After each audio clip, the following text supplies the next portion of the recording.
इस बारे में बता के। जी, देखिए, पहले इन गुणों के विषय में चर्चा हो जाए। जी। ये गुण हैं क्या, पहले आप समझिए। मूल प्रकृति में 3 प्रकार के गुण हैं। गुण का अर्थ है स्वभाव,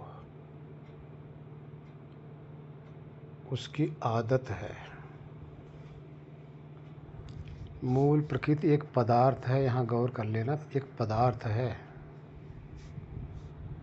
सिर्फ एक। उस पदार्थ के अंदर 3 प्रकार का स्वभाव है। वो स्वभाव क्या क्या है? रजोगुण। रजोगुण का स्वभाव है चंचलता, अर्थात वो चंचल रहती है, चलती रहती है, वो स्थिर नहीं होती। जो स्थिर ना हो उसी को रजोगुण कहते हैं। तमोगुण का स्वभाव है अज्ञान, स्थिरता। वो स्थिर रहती है लेकिन उसमें अज्ञानता रहती है। हाँ, रजोगुण को फिर देख लो। रजोगुण का स्वभाव चंचल तो है लेकिन ये मोह रूप है, क्षण क्षण परिवर्तनशील रहती है। ये चेतन के सामने जब आती है तो चेतना इससे मोहित हो जाता है, इसके संग आकर्षित हो जाता है। इसके आकर्षण के कारण से भोग विलास की कामना चेतना में आ जाती है। यह है रजोगुण। शॉर्टकट बोलूँगा, ज़्यादा लंबा नहीं करूँगा। रजोगुण जैसे अपनी चंचलता के लिए मशहूर है, फेमस है, उसका स्वभाव है, तो आप देखेंगे जितनी भी बदलने वाली चीज़ें दिख रही हैं, परिवर्तन क्षण क्षण में जो हो रहा है, वो रजोगुण के स्वभाव के कारण से हो रहा है। अब इसी से आपका मन भी बना हुआ है। मन के अंदर जो विचार की चेंजिंग होती रहती है, परिवर्तन होता रहता है। आप देखते हैं एक क्षण में कोई विचार आया, दूसरे क्षण कोई विचार आ गया, तो ये रजोगुण है। अब उसको मन के अंदर देखिए, तमोगुण। तमोगुण का स्वभाव है अज्ञान और स्थिरता। आप देखिए, जब ऐसे के संपर्क में चेतना आती है तो वो कुछ भी जानने में असमर्थ हो जाती है, अर्थात कुछ जान ही नहीं पाती। क्यों नहीं जान पाती? कि ये स्थिर हो जाती है। ये आलस्य, निद्रा, गलत विचारधारा, जितने भी बुरे कर्म हैं पाप के, ये तमोगुण के कारण से चेतना न चाहते हुए भी कर बैठती है, इसके आगोश में आकर, इसके संपर्क में आकर।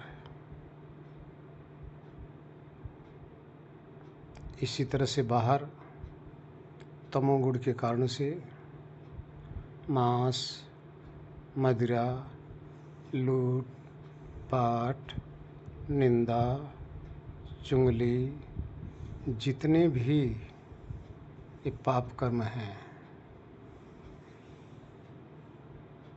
ये तमोगुण जब मन में प्रभावित रहता है, प्रबल रहता है, तब चेतना तो स्वयं सोचने समझने के लिए सामर्थ्य नहीं है, क्योंकि इस समय ये आ गया। और पहले बताया गया है कि चेतना जिस जिस चीज़ के साथ लगती है वैसे वैसे अपना स्वरूप समझने लग जाती है। तो रजोगुण को फिर दोबारा देखिए।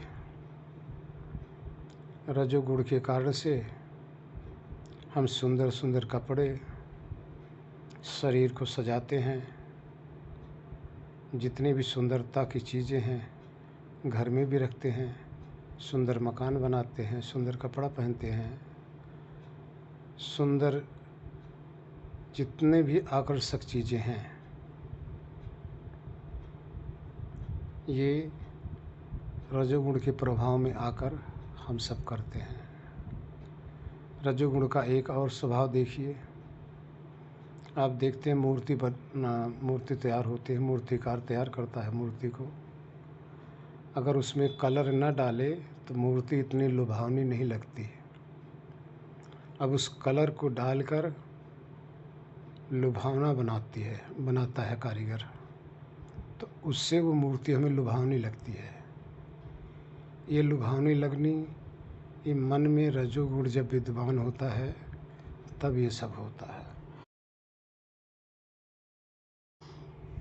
इसी तरह से हम श्रृंगार करते हैं, शौक करते हैं, जितने भी शरीर को सजाते हैं ये भी रजोगुण का ही कारण है। रजोगुण फिर बताते हैं, रजोगुण हमें संसार के मोह में, आसक्ति में, इधर हमें भटकाने के लिए अपने पूर्ण ताकत से चेतना को खींचता है। अब आगे आइए सतोगुण। सतोगुण का स्वभाव क्या है? उसका स्वभाव ये है कि जो वस्तु जैसी रहेगी वैसे ही दिखाएगा, क्योंकि सतोगुण प्रकाश स्वरूप है। प्रकाश का अर्थ होता है ज्ञान स्वरूप। जब चेतना इसके संपर्क में आती है तब उसके अंदर सत्संग की भावना प्रबल होती है, अध्यात्म की पुस्तकें पढ़ने की उसके अंदर लालसा होती है, सत्संगी प्रेमियों के संग बैठने उठने वार्तालाप करने की उसके अंदर प्रेरणा होती है, ध्यान साधना करने की इच्छा होती है, आत्मा को जानने की इच्छा होती है, परमात्मा को अनुभव करने की उसके अंदर प्रबल जिज्ञासा होती है। ये सतोगुण का परिणाम है। उसी तरह से आइए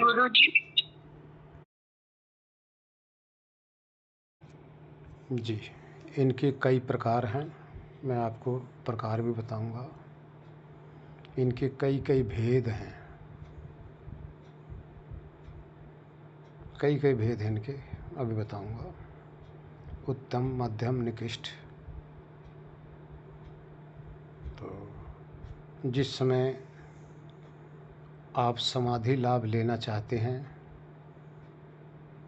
जिस समय आपके अंदर प्रेम के आंसू आते हैं, जिस समय स्वरूप को जानने की तीव्र जिज्ञासा होती है, जिस समय परमात्मा के विषय में आपके अंदर तीव्र चिंतन होता है, इस अवस्था का नाम है पूर्ण सतोगुणी, शुद्ध सतोगुणी है। जिस समय वार्तालाप करना चाहते हैं, सत्संग सुन रहे होते हैं, इस समय आपका सतोगुण तो प्रकट रहता है, लेकिन पीछे से ये दोनों जो गुण है ना, झांक रहे होते हैं, इंतज़ार कर रहे होते हैं कि ये हटे और मैं अपना काम करूं। जैसे सतोगुण हटा, रजोगुण सीधे झपटा मारता है किस पे? चेतना के ऊपर। तो रजोगुण तुरंत चेंज कर दिया। अच्छे विचार थे, साधना आप करना चाह रहे थे, ध्यान में निमग्न होना चाह रहे थे, थोड़ा से सावधानी हटी कि सतोगुण थोड़ा सा न्यून हुआ, रजोगुण आपको आके घेर लिया, वो आपके विचारों के अंदर प्रकट हो गया। अब जैसे भी ये रजोगुण के पीछे तमोगुण इंतजार कर रहा है, तमोगुण या क्या इंतजार कर रहा है कि ये हटे तो मेरी बारी आए। जैसे थोड़ा सा सावधानी हटी कि तमोगुण आकर सीधे झपट पड़ा, तो आपको निद्रा आ गई, आलस्य आ गया, आपके शरीर में दर्द महसूस होने लगा, किसी न किसी चीज़ की कमियां शरीर में लगने लगी, तो आपको सुला देगा, अर्थात साधना से भटका देगा। तो ये तीनों गुण इस प्रकार से हैं। कहने का तात्पर्य है, सतोगुण जब प्रबल रहता है तभी हम सही सोच हमारी हो पाती है, जो जैसी है वैसी सोच हो पाती है। कितने आप देखिए, कितने तो कहते हैं आत्मा में नहीं होती, कितने कहते हैं परमात्मा नाम की कोई चीज़ नहीं है। क्यों? क्योंकि उनके अंदर जब तमोगुण आता है तो आत्मा को भी नकारते हैं, परमात्मा को भी नकारते हैं। रजोगुण प्रबल है, प्रकृति को मानते हैं, खाओ पियो ऐश करो, ये सब मानते हैं। कारण उनके मानस पटल पर ये गुण प्रबल है। तो ये गुण क्या करते हैं, आत्मा की अज्ञानता के कारण से, आत्मा के ना समझी के कारण से ये गुण ही गुणों में बरत रहे हैं। कैसे बरत रहे हैं? मन के अंदर प्रबल हुआ गुण और बाहर भी अपने गुण में लगा देते हैं। मन के अंदर रजोगुण आया, बाहर के रजोगुण में लगा दिया। बाहर रजोगुण, मन में रजोगुण, और आत्मा उसका दृष्टा हो गया। आत्मा तो जैसा गुण रहेगा उसी को देखेगा ना, क्योंकि अब उसके अधीन में है। स्वयं उसकी खोज उसमें ज्ञान नहीं है कि इसको समझ सके, तो उस गुणों के अधीन हुआ आत्मा। मन में रजोगुण हुआ, रजोगुण बाहर की सुंदरता दिखाने लगा, और आत्मा अंदर से अंदर पर्दे में बैठा हुआ अब मोहित हो रहा है। किससे? रजोगुण को देखकर खुश हो रहा है। अब उसको बड़ा प्यारा लग रहा है, अब उसके अंदर चाहना प्रकट हो रही है, ऐसे मैं भी ले लूँ, ये चीज़ बहुत सुंदर है। इसी तरह से तमोगुण का भी अपना काम है। तो जब सतोगुण होता है तब जाके ये इसकी कामना संसार से हटती है, मोह से हटती है, अज्ञान से हटती है, तब सत की तरफ होती है। इस तरह से चेतना इसमें बंधन में बंध जाता है। जबकि गुण ये आत्मा में नहीं है, आत्मा तीनों गुणों से परे है। उसका गुण क्या है? उसका गुण चेतन है, सचेत है। लेकिन ये तीनों गुण जड़ स्वरूप है, और चेतना जो है चेतन स्वरूप है, होश स्वरूप है। जबकि चेतना बलवान है, समझदार है, ज्ञानी है, महान है, उत्तम शक्ति है। इतनी उत्तम शक्ति होते हुए भी सिर्फ नादानी के कारण से जड़ पदार्थ कैसे उसको अपनी तरफ आकर्षित करके बांध लेते हैं और फंस जाता है। और तो और देखिए, जब आप बैठे हो, आपके अंदर विचार चल रहे हैं, तरह तरह के विचार चल रहे हैं, तरह तरह के। कुछ नहीं तो आप स्वप्न में देखिए, स्वप्न में अच्छा स्वप्न आया आपके अनुकूल तो हंसने लग जाते हैं, बुरा सपना आया तो रोने लग जाते हैं। क्या है? पागलपन नहीं तो और क्या है? अब आप बताइए, विचारों के अंदर कोई भौतिक तत्व है? भौतिक तत्व है ही नहीं वहाँ। वो तो भौतिक तत्व की का चित्र है। वो चित्रों को देख देख कर कितना खुश होता है, कितना दुखी होता है, जबकि वहाँ कुछ है ही नहीं। और तो और देखिए, हम सब सारे जितने भी हैं, टेलीविज़न में देखते हो, टीवी पे चल रही है कोई पिक्चर, चल रही है कोई कुछ चल रहा है। पिक्चर के अंदर कलाकार कभी मार काट करते हैं तो देख के डरते हो, हंसी मजाक की बात आती है तो हंसते हो, रोने वाली बात आती है तो रोते हो। अब बताइए, पिक्चर के अंदर ये सब हो रहा है? नहीं हो रहा है, पर्दा है। लेकिन क्यों, चेतना पे क्यों असर हो रहा है? क्योंकि पागलपन है ना। चेतना समझ नहीं पा रही है कि ये नकली हो रहा है, सब ये असली कुछ नहीं हो रहा है। लेकिन अज्ञानता के कारण कैसे फंसता है। तो इससे बचाने का मुख्य साधन आपका सत्वगुण है। उसको जितना प्रबल करेंगे, जितना उसको आप उत्तम बनाएंगे, उतना ही आपका वो साथी बनकर सब जगह आपका सहयोगी होगा। हरिओम। इसके लिए जितना अधिक हो सके सतोगुणी प्रवृत्ति अपनी बनाएं। सतोगुणी प्राणी के संग आप करें,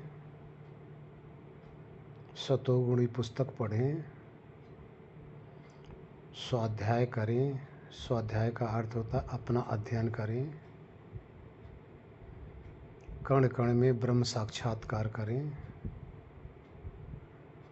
ये दृष्टि बनाने का प्रयत्न करें। ऐसा नहीं कि आपका परमानेंट बनेगा, नहीं, ये भूल जाना आप, परमानेंट स्थिति नहीं होगी, क्योंकि परमानेंट स्थिति किसी की नहीं हो पाती। ऐसा माहौल बन जाता है, आप जा रहे हैं, आपका कोई प्यारा मिल गया, आपकी सखी सहेली मिल गई, गले लगे, वार्तालाप घर परिवार की, आपका गया ना सतोगुण, रजोगुण आ गया। अभी हम लोग ज्ञान की चर्चा कर रहे हैं, इसी में कोई भाई बहन प्रश्न कर दे सतोगुण रजोगुण की या और किसी चीज़ की, एक क्षण नहीं लगता चेंज होने में, बदलने में। ये बदलता रहता है। लेकिन कोशिश करो अपनी तरफ से अधिक से अधिक। जब हम सात्विकता में रहेंगे ना, तो हमारी सत्वगुण बनी रहे। परमानेंट नहीं कर सकते आप, इस पे आप सावधान रहना। परमानेंट तो मोक्ष ही है, वही साधन है। अभी ये सब आते रहेंगे तीनों, कभी वो आएगा, कभी वो आएगा, कभी वो आएगा। क्योंकि आपको किचन में भी जाना है, किचन में जाएंगे तो वहाँ रजोगुण काम करेगा,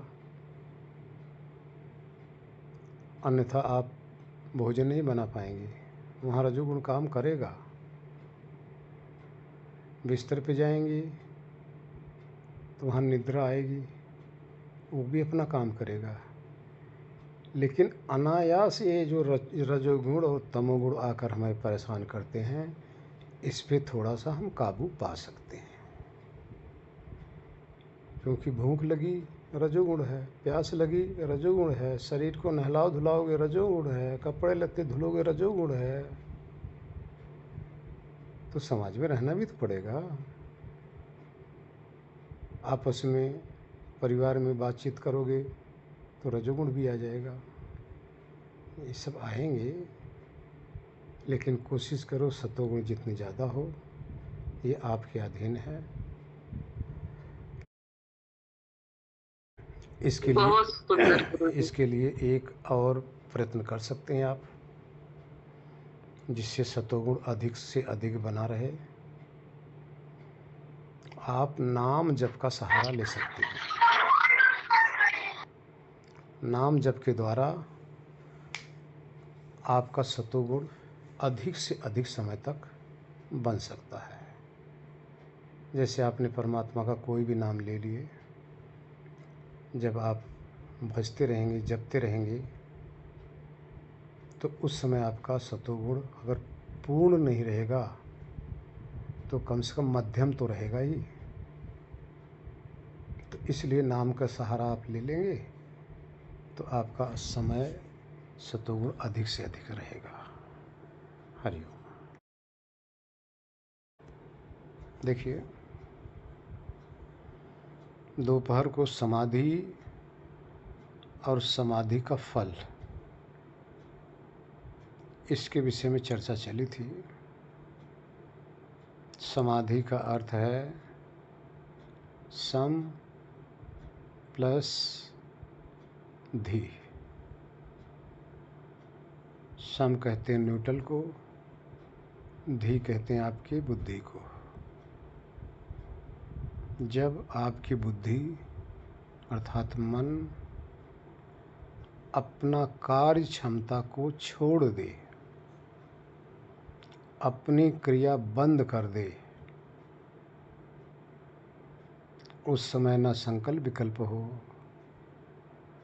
न किसी भी प्रकार का कोई शब्द, रस, रूप, गंध, स्पर्श, किसी भी प्रकार का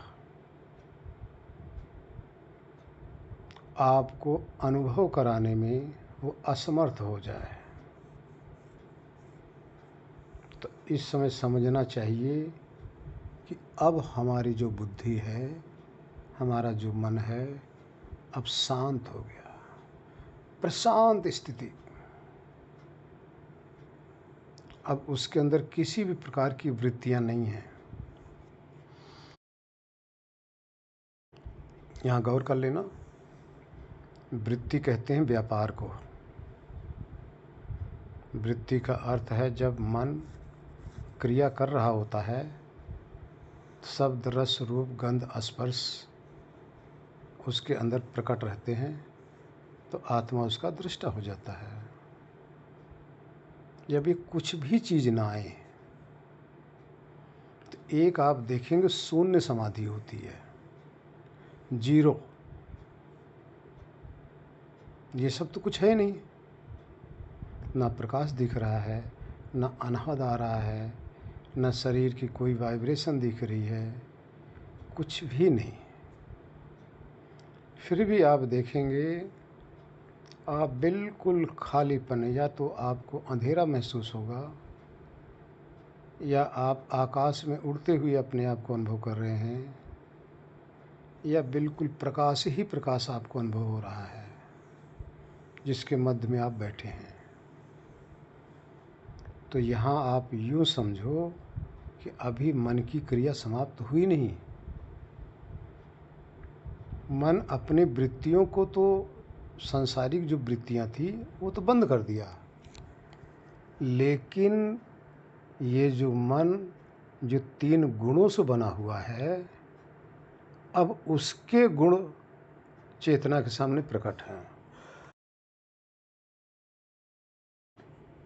अब मन उस गुण रूप में जो उससे जिससे बना हुआ है, अब वो आपके सामने प्रकट हो रहा है। तो ये भी समझ लो कि आपकी समाधि नहीं है। समाधि का अर्थ बताया कुछ भी। तो जब शून्य समाधि आ गई, जहाँ आपको कुछ नहीं दिखाई दे रहा है, लेकिन फिर भी आपको लग रहा कि कुछ नहीं है। जो कुछ नहीं है ये भी मन ही है। यहाँ गौर कर लेना, ये खाली मन है, प्योर मन है, वृत्तियाँ नहीं इसमें, लेकिन फिर भी मन है। ये भी समाधि नहीं है। इसी को निर्विचार समाधि कुछ साधक लोग कहते हैं, निर्विचार। तो ये भी समाधि नहीं है। इससे आगे जब चलते हैं तो ये भी समाप्त हो जाता है। जब ये भी समाप्त हो जाएगा, कुछ भी नहीं होगा, तब जाके चेतना का पिंड इस मन से छूटता है। अन्यथा चेतना का स्वभाव है, दृष्टा रूप है, देखता रहता है। उसकी आदत भी बड़ी ख़राब है, ध्यान रखना। आप सबकी आदत बहुत बुरी आदत है, क्योंकि जन्म जन्मांतर से आप लोगों ने, सब ने यही तो देखा है।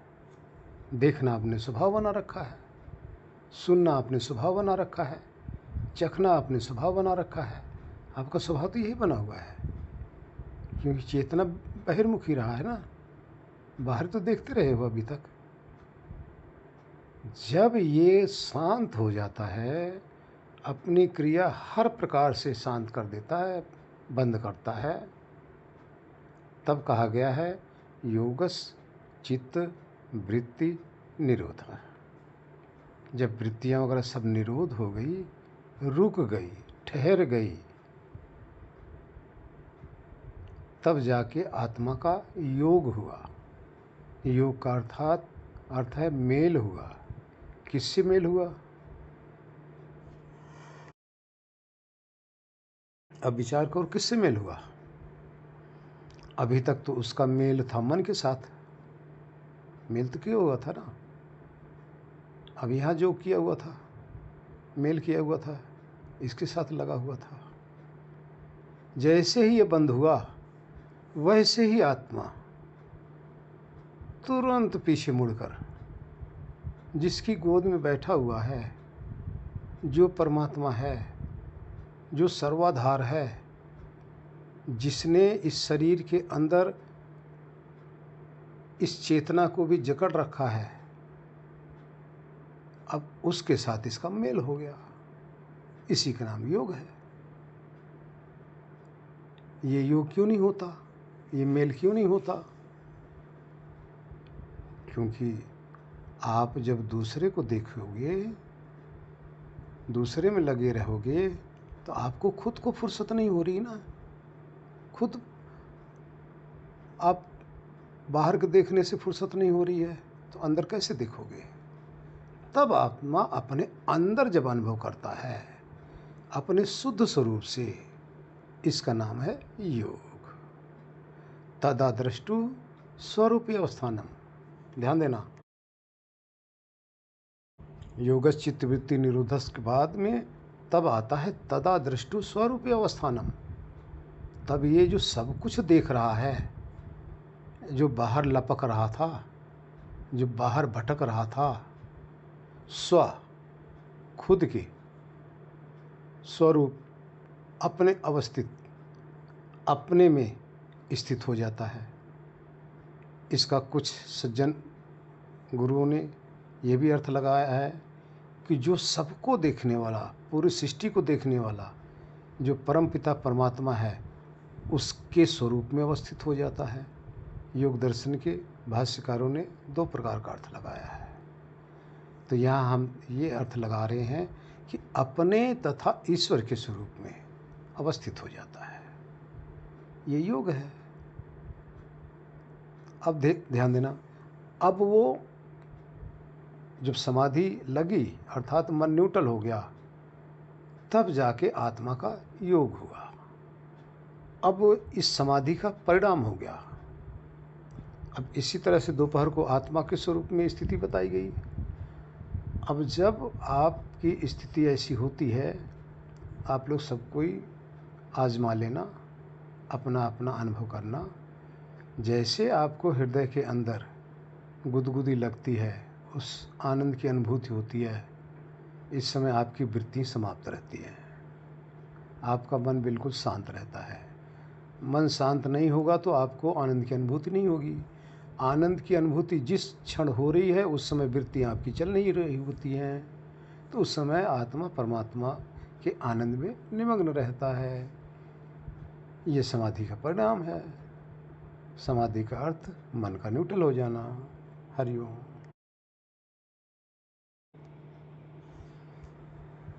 ये जो श्वास है, बीच बीच में, वैसे श्वास का अनुभव नहीं होता।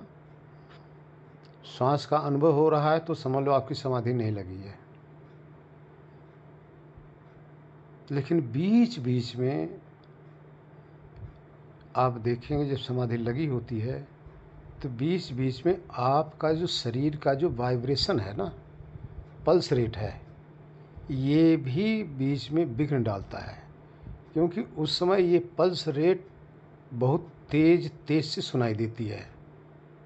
जो हार्ट बीट है ना, ये भी बहुत तेज़ तेज़ सुनाई देती है, क्योंकि मन इतना सूक्ष्म हो जाता है, उसकी ग्रहण शक्ति बढ़ जाती है। तो सांस तो नहीं सुनाई देती है, लेकिन बीच बीच में ये भी कभी कभी आ जाती है। पल्स रेट, बहुत कुछ चीज़ें बीच में डिस्टर्ब करती हैं, आती रहती हैं।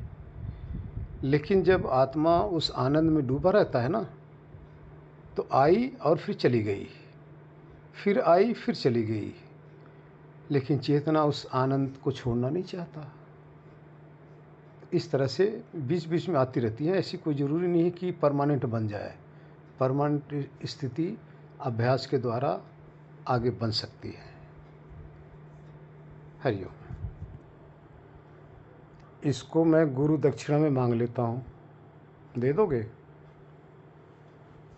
गुरुजी फिर तो इतना अच्छा होगा, तो बहुत ही अच्छा हो जाएगा। वो तो आप ले लो, वो तो परेशान कर रहा होगा।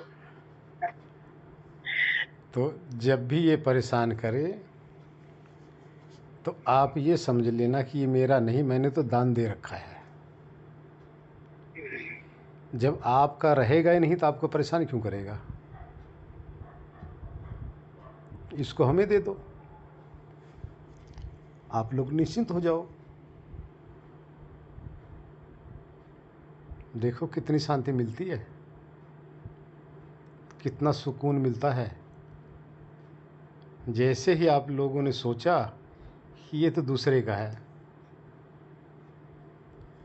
तो आप लोग निश्चिंत होकर बैठ जाएंगे, ये परेशान नहीं करेगा फिर। यही गुरु दक्षिणा है हमारी, और यही हमें चाहिए। यही आप लोगों को परेशान कर रहा है, ये हमें दे दो, हम इसको झेल लेंगे, हम संभाल लेंगे। नारायण।